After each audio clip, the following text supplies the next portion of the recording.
Taste the Daily. மக்களை காப்போம், தமிழகத்தை மீட்போம், புரட்சி தமிழருடைய எழுச்சி பயணம் நீலகிரி மாவட்டம் குன்னூர், உதகமண்டலம், கூடலூர் ஆகிய சட்டமன்ற தொகுதிகளிலே 23ஆம் தேதி எழுச்சி பிரச்சாரம் புரட்சி தமிழர் மேற்கொள்ளவிருக்கிறார். அனைத்திந்திய அண்ணா திராவிட முன்னேற்ற கழக ஆட்சி 2026 அமைய வேண்டும் என்று இந்த மலைவாழ் மக்கள் மிகுந்த உற்சாகத்தோடு இருக்கிறார்கள். அதிமுக ஆட்சி அமைந்தால்தான் தங்களுக்கு பலன் கிடைக்கும் என்கிற ஏக்கத்தோடு அவர்கள் காத்திருக்கிறார்கள்.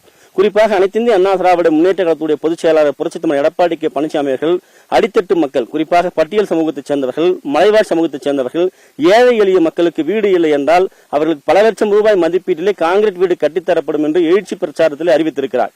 இந்த நிலையிலே தற்போது நாம் இருக்கக்கூடிய உதகமண்டலம் முத்தநாடு மந்துவிலே வீடு இல்லாமல் வாடகை வீட்டிலே மிகப்பெரிய துயரத்தோடு வாழ்வதாக இந்த விவசாய கூலியாக இருக்கிற பெண்மணி ஒருவர் ஆமா, உங்களுக்கு என்ன கஷ்டம், நீங்க என்ன எதிர்பார்க்கறீங்கம்மா? நாங்க வாடகை வீட்டுல தாங்க இருக்கிறோம். நாங்க மாசம் ஆயிட்டா 4000 ரூபாய் வாடகை கட்டுறோம்.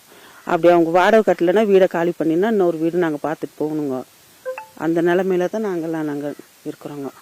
இப்ப அதிமுக பொதுச் செயலாளர் எடப்பாடி என்ன சொல்லியிருக்காருன்னா, நாங்கள் ஆட்சிக்கு வந்தால் 2026 வீடு இல்லாதவருக்கு பல லட்சம் ரூபாய் மதிப்பீடுல தரமான காங்கிரீட் வீடு கட்டி தருவோம் சொல்றாரு. உங்களுடைய இடமும் தருவோம் சொல்லியிருக்காங்க. இதை நீங்க எப்படி பாக்குறீங்க? நல்லதுன்னு பாக்குறோங்க. அவரு வரணும்.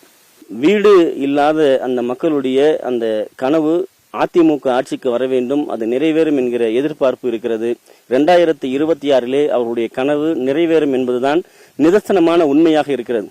இரட்டை இலைதான் எங்களுடைய இலக்கு, 2026 அது வெற்றி நிச்சயம் என்கிற அந்த கருத்தோடு அந்த எழுச்சியோடு இந்த மக்கள் இருப்பதை நாம் பார்க்க முடிகிறது. நியூஸ் ஜே செய்திகளுக்காக ஒளிப்பதிவாளர் ஈஸ்வரமூர்த்தியுடன் கோ ஜெயக்குமார்.